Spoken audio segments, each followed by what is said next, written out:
Bonsoir à tous, soyez les bienvenus sur Monaco Info. Nous sommes le samedi 7 mars et voici les titres que nous développerons ce soir.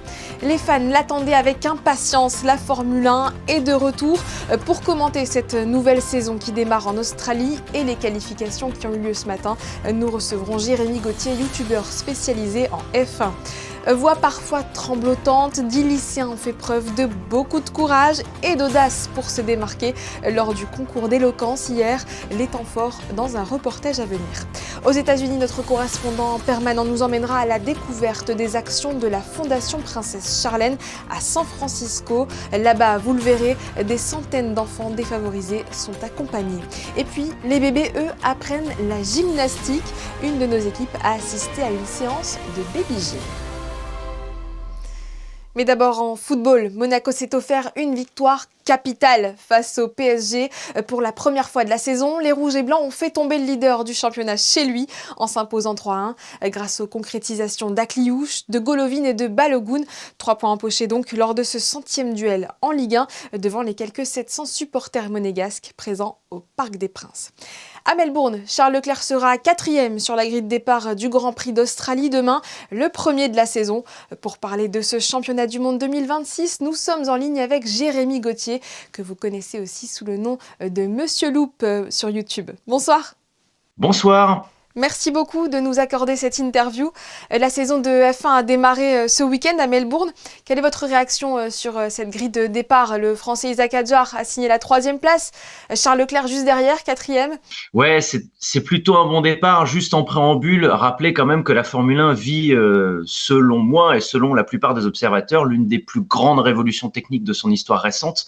D'habitude, on a une révolution réglementaire au niveau du châssis ou de l'aéro, ou alors du moteur. Et ben là, on a les deux. Et donc, à partir de ce moment-là, tous les ingénieurs des équipes sont obligés de repartir d'une feuille blanche. Tout ce qu'ils ont appris ces dernières années sur la conception des monoplaces, eh bien, ils doivent tout mettre à la poubelle et repartir justement d'une feuille blanche. Ce qui occasionne un style de pilotage qui est complètement différent parce que là, on a une motorisation qui consacre la batterie et l'énergie. Et donc, à partir de ce moment-là, c'est tout à fait différent. Et du coup, ça occasionne aussi un changement dans les hiérarchies. Et là, on a vu typiquement sur cette séance de qualification de ce matin pour le Grand Prix d'Australie, une écurie Mercedes qui est en patronne, tout simplement, avec George Russell qui signe la pole devant Kimi Antonelli, son coéquipier, avec un boulevard d'avance, il faut bien le dire, sur Isaac Hadjar, 3e, qui a réussi à sauver les meubles un petit peu pour Red Bull, puisque Max Verstappen, on le sait pas encore tout à fait, mais semble être parti à la faute en tout début de séance de qualification. Donc, il sauve les meubles pour Red Bull, Isaac Hadjar, pour sa première course chez les Autrichiens, c'est quand même une très belle perf. Et puis, pour Ferrari, Charles Leclerc en 4e position. Visiblement, quand on écoute Charles après cette séance, on est un peu mi-figue mi-raisin. C'est-à-dire qu'on est plutôt content du développement de la voiture. On semble partir sur une base très saine. En revanche, l'écart par rapport aux deux pilotes Mercedes est conséquent. Et ça, je pense que ça l'a un petit peu déçu. Qu'est-ce qui va être différent cette saison ? Vous l'avez un petit peu évoqué. Il y a aussi de nouvelles écuries, donc 11 au total et 22 pilotes. Oui, donc comme je vous le disais, l'un des plus grands changements de l'ère moderne dans la technologie Formule 1 en règle générale. Jusqu'à 2025, entre 2022 et 2025, on était sur une conception aérodynamique, ce qu'on appelle à effet de sol, c'est-à-dire que le travail sur l'air, sur le flux d'air pour essayer de rendre la voiture rapide en courbe, se faisait par le dessous de la monoplace. Et ben là, maintenant, on a une aire réglementaire qui consacre beaucoup plus le travail sur l'aileron avant, sur l'aileron arrière et sur la monocoque. Donc ça, c'est sur le plan de l'aérodynamique. Sur le châssis, on change aussi du tout au tout parce qu'on a des voitures plus petites, plus étroites, plus légères. Le tout, c'est d'essayer de revaloriser le combat rapproché en Formule 1 qui a perdu un petit peu de sa superbe ces dernières années. Et puis surtout, on a une révolution moteur. Il faut savoir que la Formule 1 a une motorisation hybride depuis 2014, mais que cette hybridation est à hauteur de 80% thermique, 20% électrique, et que là, on a vraiment rééquilibré les choses en 2026, c'est-à-dire qu'on est à hauteur de 50% thermique, 50% électrique, avec une composante supplémentaire, c'est qu'on a l'introduction de biocarburants 100% durable qui a été introduite du coup par la Formule 1 pour essayer d'atteindre un objectif de zéro carbone en vue de 2030. Donc, comme je vous le disais en préambule, pour les pilotes, ça change totalement la donne parce que sur un tour, ils vont être obsédés par la recharge de la batterie, le bon moment pour la déployer. On aura une gestion de course et une gestion de tour chronométrée qui sera totalement différente et on l'a vu déjà ce matin. Et puis, comme je vous l'ai dit, pour les ingénieurs, c'est repartir d'une feuille blanche avec des concepts qu'il faut totalement remettre en cause. Un mot quand même sur le Grand Prix de Monaco, ce rendez-vous toujours phare de la saison. La FIA a fait marche arrière au niveau du règlement. Elle contraignait chaque écurie à s'arrêter 2 fois pour dynamiser la course. Est-ce que c'est une bonne idée d'après vous de faire marche arrière ? Alors, c'est une bonne idée dans le sens où, effectivement, la course de l'année dernière avait été, il faut bien le dire, assez soporifique de ce point de vue-là, parce qu'on avait tenté, comme vous le dites très justement, de mettre un petit coup de pied dans la fourmilière pour justement dynamiser un petit peu les courses. Cette stratégie à 2 arrêts, en fait, a créé des effets pervers supplémentaires parce que, on va pas rentrer dans les détails, mais ça permettait, si vous voulez, de créer un bouchon supplémentaire sur les rues étroites de la principauté, et donc il y avait un effet train-train qui était encore plus accentué. Le vrai problème, si vous voulez, par rapport au Grand Prix de Monaco et la Formule 1, c'est pas que le Grand Prix de Monaco n'est plus adapté à la Formule 1, c'est que la F1 actuelle n'est plus tellement adaptée à Monaco et que donc il fallait, et c'est ce que je disais en préambule, réduire la taille des monoplaces. Et ça, c'est un point absolument crucial. Si vous avez des monoplaces plus petites, plus légères, plus agiles, vous avez peut-être plus de chances de voir des manœuvres de dépassement et de l'action en piste, y compris sur le circuit de Monaco. Peut-être pas dès cette année parce que les monoplaces gagnent à être encore un peu plus petites à l'avenir, mais je pense qu'il faut vraiment commencer par là. Merci beaucoup Jérémy Gauthier d'avoir apporté votre expertise sur notre antenne. Merci à vous. Vous avez pu le suivre en direct sur notre antenne hier. Le concours d'éloquence des lycéens de Monaco avait lieu au Conseil national. Les jeunes participants ont travaillé sur le thème d'Ego, E-G-O avec un O, à Ego AUX, imaginé à l'occasion de la journée des droits des femmes, un thème qui les a inspirés, c'est le moins que l'on puisse dire. Vous allez comprendre pourquoi dans ce sujet de Théo Schumer et Marie-Ève B. Ils étaient 21, ils ne sont plus que 10. Le jury a dû faire une présélection des jeunes orateurs mercredi dernier, mais tous les lycéens qui ont concouru ont montré de brillantes qualités, tant sur la forme que sur le fond. Le thème du jour d'Ego, E-G-O à Ego, E-G-A-U-X, à la tonalité presque philosophique, ne pouvait que les inspirer.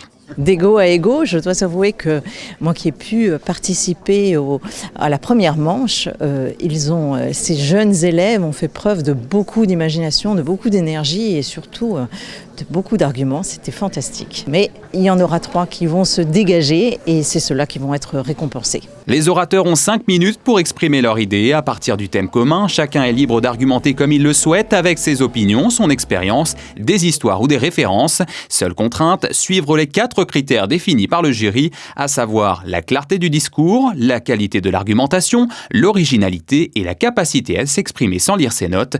Dernier critère bien maîtrisé par le premier à passer au micro. C'est pour cela qu'existe la Journée internationale de la femme, pour se rappeler ces combats menés, pour se rappeler que rien n'est acquis, pour se rappeler qu'il faut continuer sur cette voie, afin que l'ego ne soit pas un frein, mais soit plutôt un moteur à l'égalité naturelle des êtres humains. Car c'est l'affaire de tous, car tous méritent d'être égaux. Merci pour votre attention. J'ai voulu faire passer l'idée que même si l'ego auparavant, l'ego de l'homme, a un peu fait barrière à cette égalité homme-femme, c'est justement aussi grâce à cet ego que des femmes ont su s'exprimer, ont su dire ce qu'il fallait dire et qu'on permet maintenant l'égalité homme-femme. Pendant qu'un orateur passe, les autres continuent à répéter en coulisses avec le soutien des camarades. La pression monte jusqu'au moment où la porte s'ouvre. La salle paraît grande lorsque tout le monde nous écoute. Prochaine candidate, Camilla Borea. Mesdames, messieurs, chers jurés, aujourd'hui nous parlons d'égalité. Mais quelle égalité ? Et il faut dire que des habitués de l'éloquence se trouvent parmi les jurés, comme le secrétaire général de l'Assemblée parlementaire du Conseil de l'Europe. À la fin, la pression laisse place au soulagement. Camilla, tu viens de sortir. Comment ça s'est passé ? Alors, c'était un peu stressant au début, mais ça s'est bien passé et j'ai géré mon stress comme j'ai pu. Et au final, je me suis juste amusée. Après une courte pause de 30 minutes, le temps que le jury délibère, les résultats tombent. Le 3e prix est attribué à Chloé Boone. À vrai dire, Mes mots ne suffisent jamais à convaincre que mon assurance n'est pas de l'arrogance. Le deuxième à Emma Konieski. Cher public de Monaco, nous le savons, vous êtes des résistants. Tandis que le premier prix est décerné à William Delfino Costa, grand vainqueur de ce concours d'éloquence du Power 2026. Et aujourd'hui encore, les femmes doivent souvent travailler 2 fois plus pour être reconnues 2 fois moins. On leur demande d'être fortes, mais pas trop. Audacieuses, mais surtout pas dérangeantes. Assez étonné et très content, surtout avec beaucoup de travail, et je suis très content de ma performance. C'est très stressant avec tout le monde qui nous regarde et tout ce jury, et je suis content d'avoir obtenu la première place et d'avoir fait des rencontres qui m'ont vachement étonné. Une nouvelle édition qui devrait donc laisser pour longtemps chez ces jeunes une douce saveur, celle des fruits d'un travail mené avec sérieux et implication. Félicitations à tous les lycéens pour leurs prestations. Il s'agit de la 3e cause de mortalité chez nos voisins français. Face aux accidents vasculaires cérébraux, il faut agir vite, très vite. Comment se passe la prise en charge des patients en principauté ? Le professeur Cassola a donné une conférence cette semaine, ce qu'il fallait en retenir avec Vanessa Dessy et Alex Avial. Un simple geste peut sauver une vie. L'association Monaco AVC se mobilise chaque jour pour mieux faire connaître l'accident vasculaire cérébral. Information du public, sensibilisation aux signes d'alerte, accompagnement des patients et de leurs proches. Une personne sur 4 sera victime d'un AVC au cours de sa vie. C'est le rappel lancé par l'association créée en 2021 par Steven Salzman, lui-même rescapé de 2 AVC. J'ai eu 2 AVC et j'ai constaté qu'après mon AVC, j'ai dû faire beaucoup de réhabilitation. Et ici à Monaco, je ne suis pas dans un club de 1. Il y a plusieurs personnes exactement comme moi. Et découvert, ils ont besoin d'être aidés. Et j'ai créé cette organisation officielle à Monaco parce qu'on veut répondre à les gens, pas seulement à Monaco, mais aussi à Menton, à Roquebrune, à Cap-d'Aille. Et j'ai constaté qu'il y a des vraiment solutions, mais les gens ne sont pas mal informés et j'espère de les informer. Je vous présente professeur Barbara Cassola. Barbara Cassola accompagne de nombreux patients de Monaco tout au long de leur hospitalisation et durant la phase délicate de l'après-AVC. Ces travaux régulièrement mis en avant par l'association soulignent l'importance d'une prise en charge rapide et spécialisée. L'apparition brutale d'une seconde à l'autre, c'est un des parties clés pour la reconnaissance des symptômes et c'est souvent une atteinte d'une fonction neurologique, que ce soit le langage, la force, donc un déficit, une paralysie du visage ou d'un membre et également un déficit sensitif ou un trouble de l'équilibre ou un trouble visuel, mais effectivement d'apparition brutale. Le fait de reconnaître les symptômes rapidement permet donc d'activer une filière et de préparer le terrain même avant que le patient ait mis ses pieds dans l'hôpital. Et donc il y a une étape essentielle dans la prise en charge de l'AVC qui est la réalisation de l'imagerie cérébrale où on pourra finalement distinguer les différents types d'AVC. Cette conférence a pu se tenir grâce au soutien de la Fondation Stelios, engagée aux côtés de l'association Monaco AVC pour sensibiliser le public et rappeler à l'importance d'une prise en charge rapide. Comme chaque samedi, il est l'heure de la chronique US. Nous vous faisions découvrir le mois dernier les programmes de natation mis en place en Floride par la branche américaine de la Fondation Princesse Charlène. Cap maintenant sur la Californie, où la Fondation s'est associée il y a 7 ans au YMCA de San Francisco. Ce partenariat a permis à plusieurs centaines d'enfants californiens défavorisés d'apprendre gratuitement la natation et la sécurité en milieu aquatique. Bastien Bourri. Le jour de la première leçon, pendant que les débutants se mesurent à leur propre appréhension, les maîtres nageurs adaptent déjà leurs consignes à ce que chaque enfant montre de lui-même. The emotional state of your students is very important when it comes to learning. If they're not fully there, they're focusing on other things, I try to have a conversation with them and try and see hey, how can I help? Trying to get them the support they need. Aux États-Unis, plus de 40 millions de personnes vivent sous le seuil de pauvreté, soit un Américain sur 10. Une proportion plus grande encore à San Francisco, ville chère, où des familles entières soutenues par le YMCA vivent avec l'équivalent de 2 000 € par mois, mais sans que cela n'entame l'assiduité des enfants. If you meet 3 times a week and you have to do drills and swim 90 minutes or 2 hours, whatever it is, that builds in a certain work ethic in your mind, right? And you can take that kind of mentality into your schoolwork. You can take that kind of mentality into a job. You can take that mentality into any problems that you might encounter in your life, right? Because you build that good habit by swimming. The families that we serve, the kids, they don't have a whole lot, right? And they really learn to take care of themselves, right? If something bad happens, right, they pick themselves up, right? And when I see them, whether it's in our swim team or kids in our after-school program, right, they're very resilient, and they build that up just through the day-to-day things that they do. De l'Afrique du Sud à l'Inde, du Brésil au Japon, la Fondation Princesse Charlène et sa branche américaine sont actives dans une cinquantaine de pays, jusqu'aux États-Unis donc, où Thomas Horn, consul de Monaco à San Francisco, avait approché la direction du YMCA en 2019. It has allowed us to expand our reach, right? Because at the end of the day, to run programs, it's going to cost money, right? And so through Tom's support, through the foundation support, we've been able to really expand our reach, right? Make it available to more families, more youth to come in because we don't charge for it. Une gratuité qui s'inscrit dans un élan national vers une meilleure prise de conscience des risques. L'année dernière, sous la pression politique, l'État de Californie finissait par imposer des cours de prévention de la noyade dans toutes les écoles publiques. We do work with the city to make sure that our pools, not just this one, but the YMCA in San Francisco, we have 5 pools in the city, that they are accessible to the community for swim lessons, right? So we work with the city to make sure then is it more inner city youth or is it low income families that we can bring in. Car au-delà même de la natation, la moitié des jeunes Californiens de 6 à 17 ans ne participent à aucune forme d'activité extrascolaire, quels que soient les revenus de leur foyer. Les programmes de ce centre sont ainsi là pour favoriser leur inclusion sociale. They build a lot of self-confidence, a lot of social skills as well, not only with their family or friends, also with adults, teachers, basically all the people around them, just to know that they can trust people and just getting to know how to be a kid. Dans les années 1910, l'Amérique votait des lois d'exclusion contre les populations venues d'Asie qui se réfugiaient alors dans ce YMCA de San Francisco, dont les portes sont un siècle plus tard toujours grandes ouvertes. Retour en principauté pour découvrir la baby gym de la gymnastique pour les tout petits qui se pratiquent avant même l'âge de 2 ans. Ce n'est pas une particularité monégasque, mais ça reste très populaire chez nous puisque de nombreux parents ont fait le choix d'y inscrire leur bout de chou. Théo Schumer et Alexandra Paolini se sont rendus ce matin dans la salle du Féminasport. Une initiation dès le plus jeune âge. Ce samedi matin, les petits gymnastes en herbe ont entre 3 et 4 ans. L'objectif n'est pas de faire de grands exercices, mais de découvrir la discipline tout en s'amusant. Ces enfants évoluent, comme vous pouvez le constater, sur un parcours de baby gym, un parcours de motricité, ludique bien évidemment, où on essaye de retrouver des grands verbes d'action, sauter, rouler, s'équilibrer, grimper, se faufiler, tout ça bien évidemment de manière ludique. Au programme, dans un premier temps, des échauffements avec de petits jeux de déplacement simples.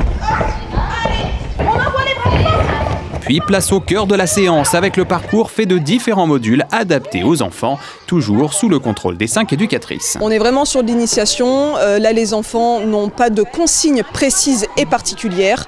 Le tout, c'est qu'ils s'amusent, qu'ils suivent un parcours évidemment de motricité, bien entendu. Et par la suite, une fois qu'ils grandissent, une fois qu'ils ont fait la baby gym aux 3 ans, la baby gym aux 4 ans, ils ont la possibilité sur les 5-6 ans de continuer vers de l'initiation art du cirque. Et après, par la suite, une fois qu'ils ont 6 ans, 7 ans, il y a la possibilité pour eux de se spécialiser davantage sur tout ce qui est école de gymnastique, gymnastique artistique ou gymnastique acrobatique. Et le moins que l'on puisse dire, c'est que la séance a plu, les enfants ont tous le sourire, comme Jayana. Raconte-moi le parcours. Qu'est-ce que tu fais sur ce parcours ? On passe les barrières, on saute les cerceaux. Ça te plaît ? Oui. Pourquoi ça te plaît ? Explique-moi. Parce que c'est bien de faire de la gym. Tu vas continuer après ? Oui. Oui, ça donne envie de venir tous les samedis ? Oui. Avant de refermer ce journal, coup de projecteur sur l'exposition Transmission. Elle est à découvrir jusqu'à mercredi prochain, le 11 mars, au Comité national monégasque situé au 10 quai Antoine Ier. Au programme, les œuvres colorées et éclectiques de Christian Bonavia et Dova. Christine Dapetit et Alexandra Paolini ont rencontré les deux artistes. Deux artistes, deux univers radicalement opposés, mais une même envie de partager et de transmettre. Portrait d'icône féminine du XXe siècle d'un côté, exploration d'un monde invisible de l'autre. Christian Bonavia et Dova confrontent leurs regards dans une exposition où la couleur devient un langage commun.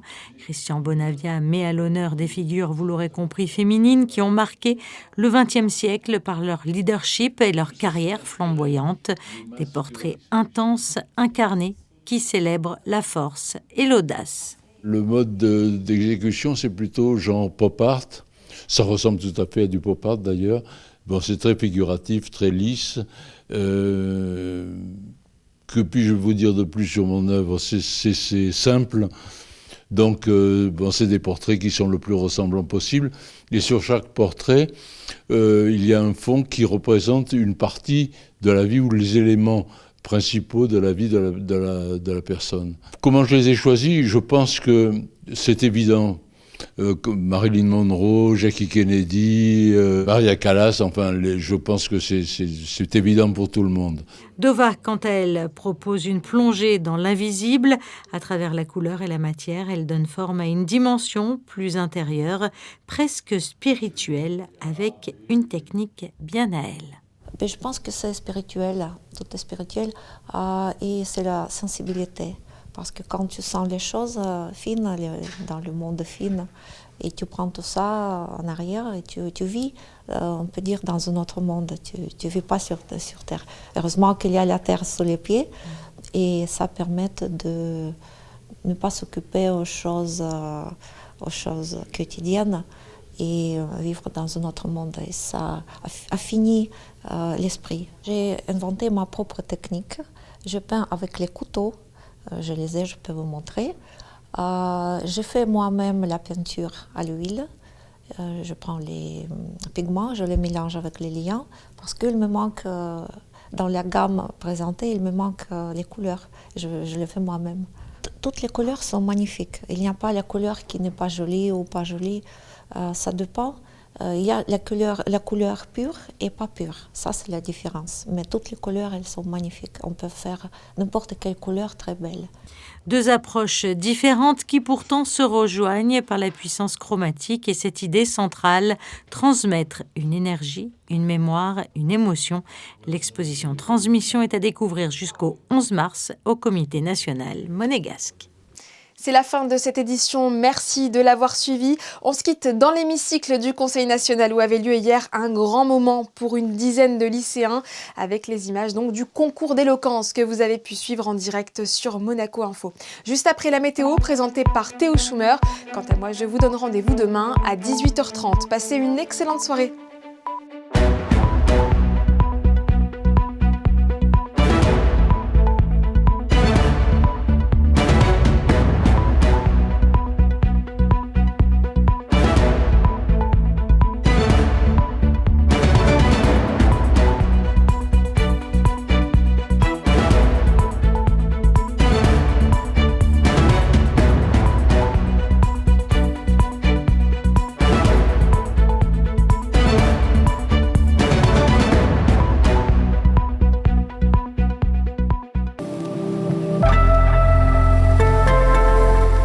Bonsoir à tous, ravi de vous retrouver pour vos prévisions météo. C'est un temps très nuageux qui nous attend demain. Ce sera pas si différent d'aujourd'hui, ce sera juste pire. Temps couvert le matin, l'après-midi et le soir avec également un peu de vent même si ça s'estompe. Vous savez qu'on a même eu du sable, du Sahara qui a remonté sur nous cette semaine.